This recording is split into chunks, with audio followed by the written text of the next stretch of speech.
Hello, Jonzo Didmo here, reading out Chapter 3 of Olaf Stapledon's Star Maker, a novel written in 1937. Chapter 3, The Other Earth. 1. On the Other Earth. As I slowly descended toward the surface of the little planet, I found myself searching for a land which promised to be like England.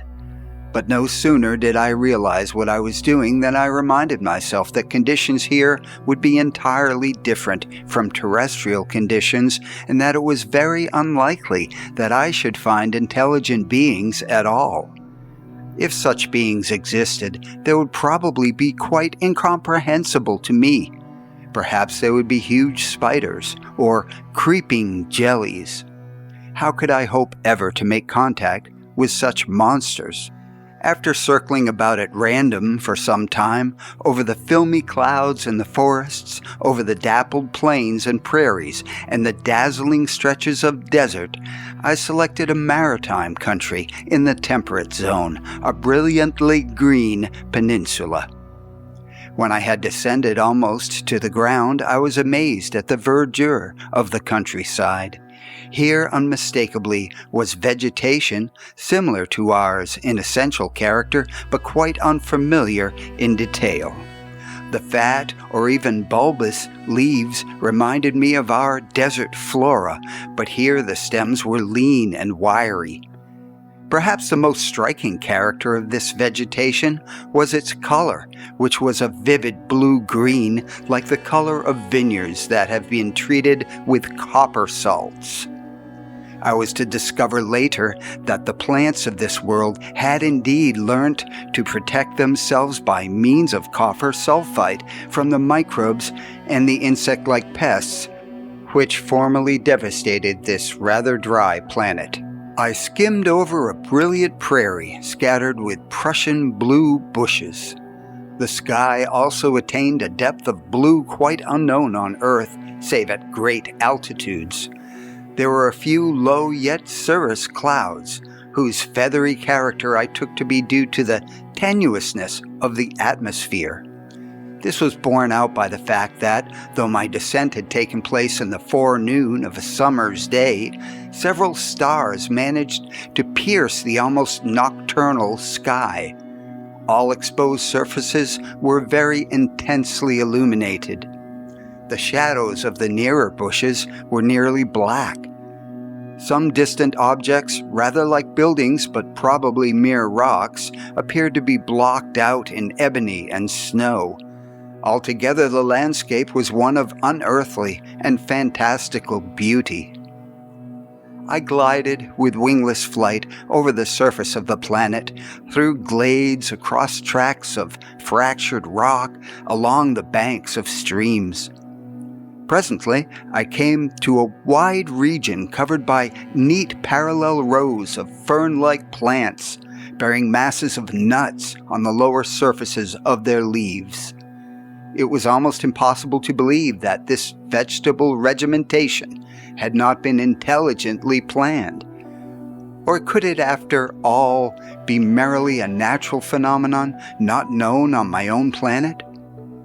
Such was my surprise that my power of locomotion, always subject to emotional interference, now began to fail me. I reeled in the air like a drunk man. Pulling myself together, I staggered on over the ranked crops toward a rather large object which lay some distance from me beside a strip of bare ground. Presently, to my amazement, my stupefaction, this object revealed itself as a plow. It was a rather queer instrument, but there was no mistaking the shape of the blade, which was rusty and obviously made of iron. There were 2 iron handles and chains for attachment to a beast of burden. It was difficult to believe that I was many light years distant from England. Looking round, I saw an unmistakable cart track and a bit of dirty, ragged cloth hanging on a bush. Yet overhead was the unearthly sky, full noon, with stars. I followed the lane through a little wood of queer bushes whose large, fat, drooping leaves had cherry-like fruits along their edges. Suddenly, round a bend in the lane, I came upon a man. Or so at first he seemed to my astounded and star-weary sight. I should not have been so surprised by the strangely human character of this creature had I at this early stage understood the forces that controlled my adventure. Influences which I shall later describe doomed me to discover first such worlds as were most akin to my own. Meanwhile, the reader may well conceive my amazement at this strange encounter. I had always supposed that man was a unique being. An inconceivably complex conjunction of circumstances had produced him, and it was not to be supposed that such conditions would be repeated anywhere in the universe. Yet here, on the very first globe to be explored, was an obvious peasant. Approaching him, I saw that he was not quite so like terrestrial man as he seemed at a distance, but he was a man for all that. Had God, then, peopled the whole universe with our kind? Did he perhaps in very truth make us in his image? It was incredible. To ask such questions proved that I had lost my mental balance. As I was a mere disembodied viewpoint, I was able to observe without being observed. I floated about him as he strode along the lane. He was an erect biped and in general plan definitely human. I had no means of judging his height, but he must have been approximately of normal terrestrial stature, or at least not smaller than a pygmy and not taller than a giant. He was of slender build. His legs were almost like a bird's and enclosed in rough, narrow trousers. Above the waist he was naked, displaying a disproportionately large thorax, shaggy with greenish hair. He had 2 short but powerful arms and huge shoulder muscles. His skin was dark and ruddy, and dusted plentifully with bright green down. All his contours were uncouth, for the details of muscles, sinews, and joints were very plainly different from our own. His neck was curiously long and supple. His head I can best describe by saying that most of the brain pan, covered with a green thatch, seemed to have slipped backwards and downwards over the nape. His 2 very human eyes peered from under the eaves of hair. An oddly projecting, almost spout-like mouth made him look as though he were whistling. Between the eyes, and rather above them, was a pair of great equine nostrils, which were constantly in motion. The bridge of the nose was represented by an elevation in the thatch, reaching from the nostrils backward over the top of the head. There were no visible ears. I discovered later that the auditory organs opened into the nostrils. Clearly, although evolution on this Earth-like planet must have taken a course on the whole surprisingly like that which had produced my own kind, there must also have been many divergencies. The stranger wore not only boots but gloves, seemingly old tough leather. His boots were extremely short. I was to discover later that the feet of this race, the other men as I called them, were rather like the feet of an ostrich or a camel. The instep consisted of 3 great toes grown together. In place of the heel, there was an additional broad, stumpy toe. The hands were without palms. Each was a bunch of 3 gristly fingers and a thumb. The aim of this book is not to tell of my own adventures, but to give some idea of the worlds which I visited. I shall therefore not recount in detail how I established myself among the other men. Of myself, it is enough to say a few words.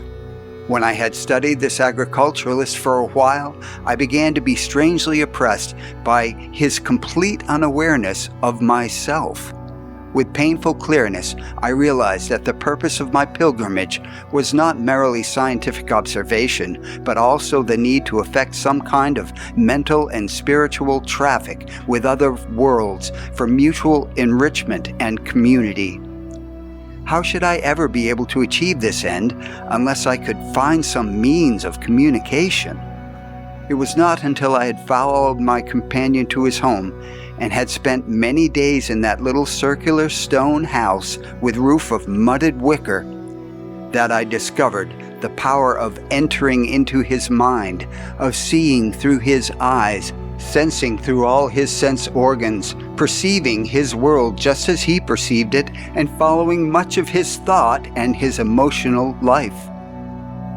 Not till very much later, when I had passively inhabited many individuals of the race, did I discover how to make my presence known and even to converse inwardly with my host. This kind of internal telepathic intercourse, which was to serve me in all my wanderings, was at first difficult, ineffective, and painful. But in time I came to be able to live through the experiences of my host with vividness and accuracy, while yet preserving my own individuality, my own critical intelligence, my own desires and fears. Only when the other had come to realize my presence within him could he, by a special act of volition, keep particular thoughts secret from me. It can well be understood that at first I found these alien minds quite unintelligible. Their very sensations differed from my familiar sensations in important respects. Their thoughts and all their emotions and sentiments were strange to me. The traditional groundwork of these minds, their most familiar concepts, were derived from a strange history and expressed in languages which to the terrestrial mind were subtly misleading.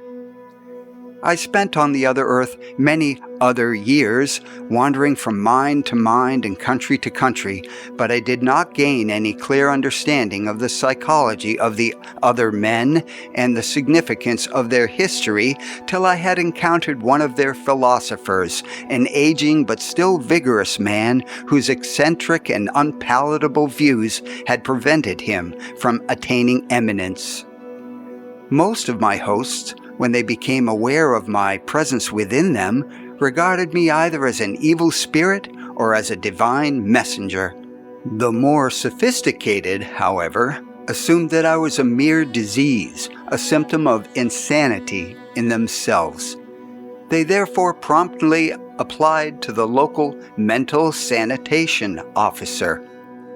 After I had spent, according to the local calendar, a year or so of bitter loneliness among minds who refused to treat me as a human being, I had the good fortune to come under the philosopher's notice.